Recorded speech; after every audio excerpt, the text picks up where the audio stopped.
అధ్యక్షించిన గ్రామ సర్పంచ్ గారితో పాటు సోదరులు మహేశ్వర్ రెడ్డి గారు, మిగతా సోదరులందరూ వచ్చున్నారు. ఈ రోజు ఈ గ్రామానికి సంబంధించిన రైతులకి బాధ్యతగా మనం అందరం వచ్చున్నాం. ఇక్కడ వచ్చిన సోదరులకు అందరికీ, ముఖ్యంగా ఈ రైతులు ఎవరైతే నిరాహార దీక్ష కూర్చున్నారో వారికి సహకరిస్తున్న గ్రామస్తులందరూ కూడా ప్రత్యేకంగా నమస్కారాలు తెలియజేస్తూ, మా మీడియా సోదరులకు కూడా నమస్కారాలు, ధన్యవాదాలు. వీరి గొంతుక అందరికి వినిపించేటట్టు ప్రయత్నం చేస్తున్నా మీకు ముందు ధన్యవాదాలు. ఎందుకంటే మొదట్లో మహేష్ రెడ్డి గారు వీళ్ళతో మాట్లాడడానికి వచ్చినప్పుడు పేపర్లో వస్తే నెక్స్ట్ డే ఇమీడియట్ గా మాట్లాడినా, ఏంటి మహేష్ ఏంటో రైతులను ఇబ్బంది పెడుతుందంటుంది, ఏమైతుందంటే ఇట్లా తీసుకుంటున్నామా అని చెప్పినాడు. సరే నిజంగా నోటిఫికేషన్ ఇచ్చిందంటే ఇంక ఇవ్వలేదు, బట్ వాళ్ళకైతే ఇస్తారనే ప్రిపేర్ అవుతున్నారమ్మా అని చెప్పినాడు.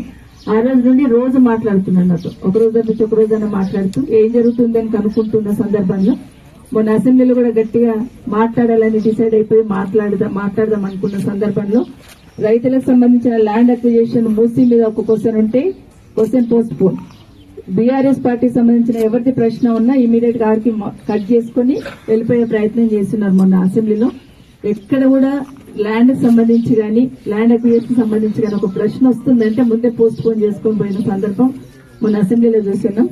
కానీ మొన్న మహేశ్వర్ రెడ్డి గారు కేటీఆర్ గారి దగ్గరికి వచ్చినప్పుడు ఇట్లా జరుగుతుందని చెప్పినప్పుడు ఇమీడియట్ గా మనం వాళ్ళ పక్షాన ఉంటాం, వాళ్ళకి అండగా ఉంటాం, ఎట్టి పరిస్థితుల్లో వాళ్ళకి ఏం సాయం కావాలో మీరు చెప్పిరండి అమ్మా అన్నారు. అందుకే నేను ఇక్కడికి వచ్చున్నాను.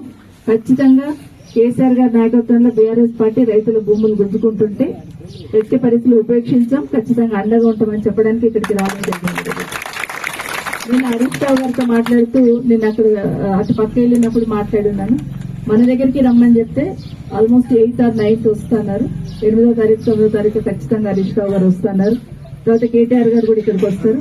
మీరు మాత్రం వాళ్ళు ఇంకేం చేస్తారంటే ఇప్పటి నుండి నేను మోయినాబాద్ ఎన్నికపల్లిలో చూసిన ఇట్లాగే వాళ్ళ భూములు కూడా లాక్కుంటున్నారు. ఎందుకు లాక్కుంటున్నారు అని పోతున్నప్పుడు హైదరాబాద్ లో ఉన్న గోశాలకి 200 ఎకరాలు ఉంటుంది గోశాల కోకాపేటలో.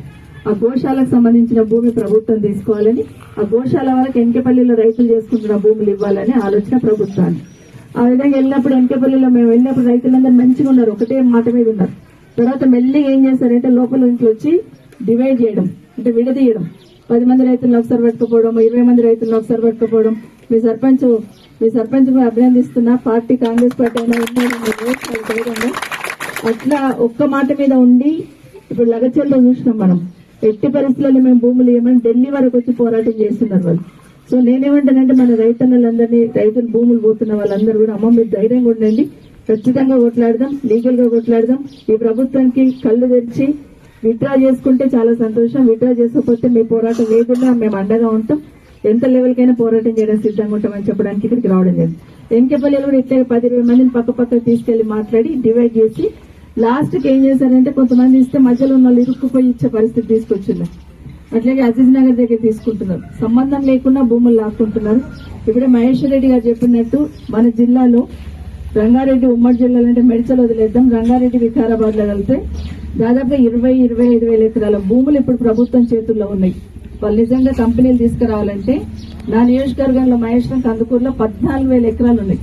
14,000 ఎకరాలు వాళ్ళ చేతుల్లో ఉంది. వాటికేమో జూ పార్క్ ఇస్తాడట, కొంతనేమో ఆడనికే ప్లే గ్రౌండ్ లకి ఇస్తాడంట. అలాగా అక్కడ ప్రయత్నం చేస్తున్నాడు. నిజంగానే రేవంత్ రెడ్డి గారికి, గౌరవ ముఖ్యమంత్రి గారికి ఒకటి విజ్ఞప్తి చేస్తున్నా, ఈ రాష్ట్రానికి పెట్టుబడులు వస్తాయి, ఇప్పుడున్న భూములన్నీ కూడా ఫిలప్ చేయండి. చందన్వెల్లిలో భూములు ఉన్నాయి, సీతారాంపురంలో 1000 ఎకరాలు ఉన్నాయి, కందుకూరులో 14,000 ఎకరాలు, 15,000 ఎకరాలు ఉన్నాయి. మళ్ళీ ఇక్కడ 10,000 ఎకరాలు తీసుకుంటున్నాడు కందుకూరులో కూడా, అంటే 30,000 ఎకరాలు ఆయన చేతుల్లో కందుకూరులో ఉన్నాయి. అట్లాగే మోమిన్పేటలో 1000 ఎకరాలు ఉన్నాయి. ఇంతకుముందు చెప్తున్న రాకంచెల్లలో ఒక 200 ఎకరాలు ఉన్నాయి. ముందు వీటిని నింపండి, వచ్చిన కంపెనీలన్నీ ఇక్కడ పెట్టించండి. ఫస్ట్ పెట్టించినాక రైతుల జోలికి రండి. కానీ అవన్నీ వదిలేసి భూములు లాక్కొని రాక్షసానందం పొందుతున్నది, ఇది మంచిది కాదు. రైతులు కన్నీరు పెడితే రాష్ట్రానికి మంచిది కాదు. బాగా గుర్తుపెట్టుకోండి, రైతులు కలకల పడితే ఎవరికి కూడా మంచిది కాదు. ఎట్టి పరిస్థితులలో ఈ భూమిని విత్డ్రా చేసుకోమని విజ్ఞప్తి చేస్తున్నాను. వస్తున్నప్పుడు మహేశ్వర్ రెడ్డి గారు చెప్తా ఉన్నాడు, గవర్నమెంట్ భూములతో పాటు పట్టా భూములు కూడా తీసేసుకొని మొత్తం ఈ ప్రాంతంలో ఉన్న భూములన్నీ తీసుకొని డ్రోన్లతో సర్వే చేస్తూ భయభ్రాంతులకు గురి చేస్తున్నారమ్మని చెప్తా ఉన్నాడు. మా అమ్మ మాట్లాడుతూ మా సిస్టర్, మా చెల్లెలు చెప్తా ఉంది, నేను బీఈడీ చేసినా నాకు ఉద్యోగం రాలేదు, కనీసం వ్యవసాయం చేసి బతుకుతాం అనుకుంటున్నా, మా భూములు గుంజుకుంటుంది, ఏం చేయాలమ్మా అని చెప్తా ఉన్నారు.